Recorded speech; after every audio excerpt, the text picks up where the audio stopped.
Bursa Efek Indonesia atau BEI bakal mengusulkan ke Otoritas Jasa Keuangan soal rencana penurunan jumlah saham dalam hitungan satu lot dari perhitungan saat ini sebanyak 100 lembar saham. Namun, usulan ini diperkirakan baru bisa terrealisasi setelah BEI meningkatkan kapasitas transaksi perdagangan tahun depan. Direktur Perdagangan dan Pengaturan Anggota Bursa BEI, Laksono W. Widodo mengatakan, penurunan jumlah saham dalam satu lot bisa mengakomodasi akses investor pemula ke bursa seiring dengan makin banyaknya investor retail yang masuk ke pasar.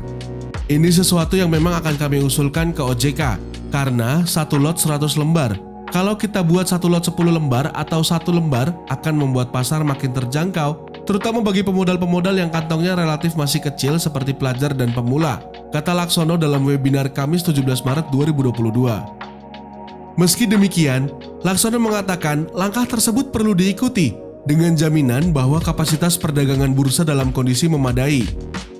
Jumlah saham yang makin kecil dalam satu lot bisa memicu meningkatnya frekuensi perdagangan. Kapasitas kita sekarang sekitar 7,5 juta kali transaksi per hari.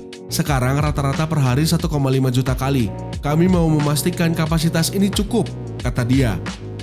Laksono mengemukakan bahwa BEI berencana meningkatkan kapasitas perdagangan pada 2023. Dengan kemampuan mesin yang lebih baik, dia berharap usul penurunan jumlah saham dalam satu lot bisa terrealisasi. Jadi setelah tahun depan kami harapkan dengan kemampuan mesin yang lebih baik, usulan penurunan jumlah lembar dalam lot saham bisa diterapkan dengan tenang karena kami yakin transaksinya masih bisa berjalan dengan baik di BEI, imbuhnya.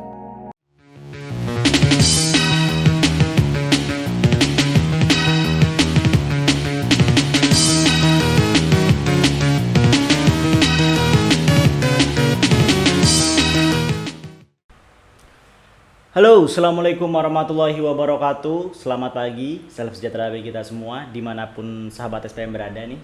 Kembali lagi nih bersama gua Fajar Sidik di acara yang paling kece tentunya di Seni Pasar Modal Channel edisi 20 Maret 2022.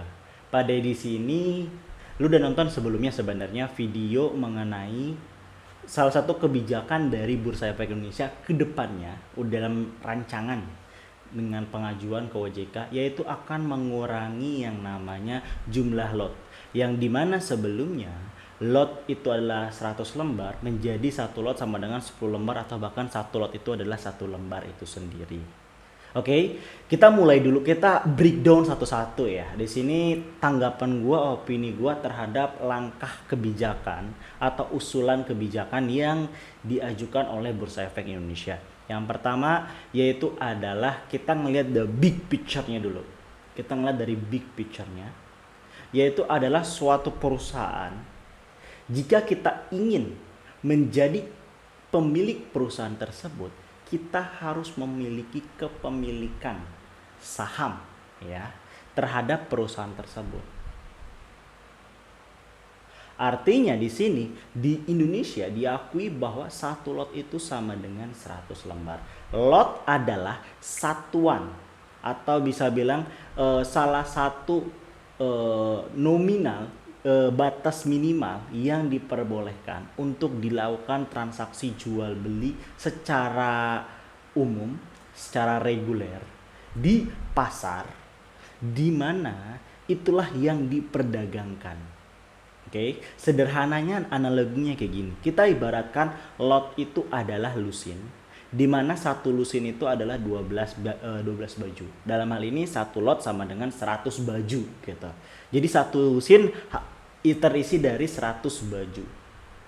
Dimana kalau misal kita beli kodian nih, misal kita beli kodian ke pasar deh, akan mendapatkan sebenarnya satu baju atau satu lot yang murah. Jawabannya itu adalah satu lot atau satu lusin yang terdiri dari ratusan baju atau dari beberapa pieces baju tersebut. Biasanya kita ke pasar akan membeli lebih banyak dibandingkan kalau kita beli satu baju, khususnya untuk pedagang.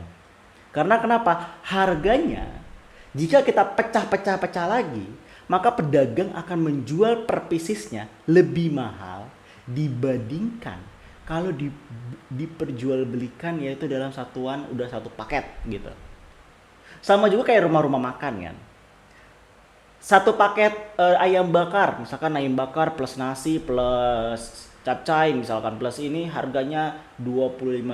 Tapi kalau di breakdown dipisah-pisah, harganya bisa 28.000 sampai 30.000. Itulah yang namanya paket. Artinya di sini apa? Di sini analogi yang pengen gua bangun, yaitu adalah apakah langkah ini tepat untuk menurunkan satu lot yang sebelumnya 100 lembar yang bisa kita perdagangkan di pasar reguler, di pasar modal Indonesia, menjadi satu lot itu 10 lembar ataupun 1 lembar. Sisi positifnya mungkin udah dijelaskan gitu ya, lu udah nonton tadi video, bahwa salah satunya itu adalah meningkatkan animo masyarakat terhadap yang namanya pasar modal, menyentuh kalangan paling bawah bahwa berinvestasi itu perlu, bahwa berinvestasi itu nggak harus mahal. Investasi sangat murah, misalkan harganya 300 perak, kalau misalkan cuma 10 lot atau 10 lembar ataupun 1 lembar, itu paling cuma 3.000 rupiah, ataupun dengan hanya 300 perak kita udah bisa menjadi kepemilikan perusahaan. Logikanya di situ. Itu logika yang dibangun oleh Bursa Efek Indonesia. Nggak salah. Tapi kita ngeliat juga side effect-nya.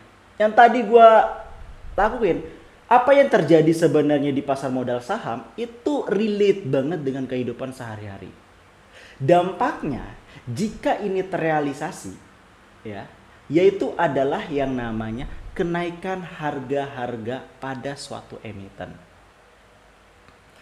Harga emiten yang misalkan kita bisa beli dengan harga 300 rupiah, 500 rupiah, mungkin bisa dinaikkan atau lebih mahal. Yang jelas itu pasti akan lebih mahal. Karena kenapa? Yang hari 1 lot 100 lembar bisa dibeli eceran 10 lembar atau bahkan 1 lembar. Artinya di sini enggak eksklusif lagi. Dengan barang enggak eksklusif lagi, dinaikinlah harganya. Karena kenapa? Animo masyarakat meningkat, harga permintaan meningkat. Dengan harga permintaan meningkat, maka harga pasar pun meningkat. Jadi pasti ada plus minusnya, ada dampak positif dan dampak negatif. Kalau gue sendiri, kalau lu tanya pro yang kemana? Kalau gue sendiri adalah pro sebenarnya ke diturunkan 1 lot itu. Bisa 10 lembar ataupun 1 lembar. Itu. Tetapi jangan yang namanya tidak ada regulasi yang mengatur tersebut. Dalam arti regulasi adalah misalkan suatu harga dari suatu emiten itu jangan hanya 300 rupiah atau 500 rupiah. Malah ntar mereka maksimal IPO itu misalkan hanya 1.000 rupiah. Hanya seperti itu. Tapi setelah kalau tidak ada regulasi, bisa jadi harga IPO bisa 5.000, 10.000, 15.000, 20.000. Bahkan bisa 500.000. Bisa aja. Kalau misalkan 1 lot itu 10 lembar ataupun bahkan 1 lot itu sama dengan 1 lembar. Apakah lembar-lembar ini akan dicacah-cacah lagi menjadi misalkan milih lembar saham atau seperti itu? Who knows? Kita nggak tahu gimana kebijakan ke depan. Tetapi perlu ada regulasi yang mengatur setelah 1 lot ini diturunkan ke 10 lembar ataupun 1 lembar. Biar apa? Tidak ada yang terjadi namanya penguasaan. Bayangkan nih, kita retail hanya mempunyai misalkan 10 juta deh. 10 juta berapa sih bisa dimiliki misalnya kita 1 lot 10 lembar sama 1 lembar. 1 lot yang 100 lembar aja, ya. 1 lot yang 100 lembar aja. Itu sangat mudah yang namanya di markup harganya oleh si gajah. Apalagi kalau harganya itu diturunkan 1 lot sama dengan 10 lembar ataupun 1 lot sama dengan 1 lembar. Bukan gak mungkin, rata-rata itu dimiliki oleh gajah. Bukan rata-rata lagi, mayoritas 90% akan dimiliki oleh gajah. 10% mereka hanya miliki 1 lot, 1 lembar atau 10 lembar. Mungkin aduh minus 5.000 gak kerasa lah ya. Gak apa-apa lah, minus 20.000 gak kerasa lah ya. Gak apa-apa. Tapi secara gak kerasa, minus, cut loss yang akhirnya kecil-kecil menjadi bukit. Inilah yang harus dihindari.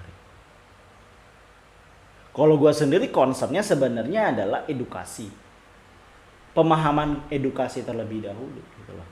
Terutama ada 1 juta investor, 2 juta investor, 5 juta investor pada saat ini. Edukasi dulu tentang pasar modal dengan matang, baru selanjutnya adalah penurunan itu. Karena kenapa? Kalau misalkan tidak ada pondasi yang kuat nih untuk mengubah psikologi atau yang namanya mind mapping yang ada di masyarakat, sugesti yang ada di masyarakat, maka ini bisa berdampak buruk gitu loh. Berdampak buruknya tadi. Minus 10.000 gak kerasa, minus 5.000 gak kerasa. Tapi 100 kali minus kayak gitu, berasa juga. Harusnya untung malah untung. Makin enak sebenarnya gajah dalam mempermainkan harga. Kalau misalkan lot tersebut, 1 lot tidak lagi 100.000. Kurang lebih itu yang bisa gue sampaikan pada perdagangan sih. Pada hari ini ya. Kayak gitu. Gue cuma mengungkapkan sedikit unek-unek yang ada di hati. Bagi yang gak setuju atau yang setuju, coba komen di bawah. Jangan lupa like, share, dan subscribe. Gue Fajar Siddiq pamit. Bye-bye.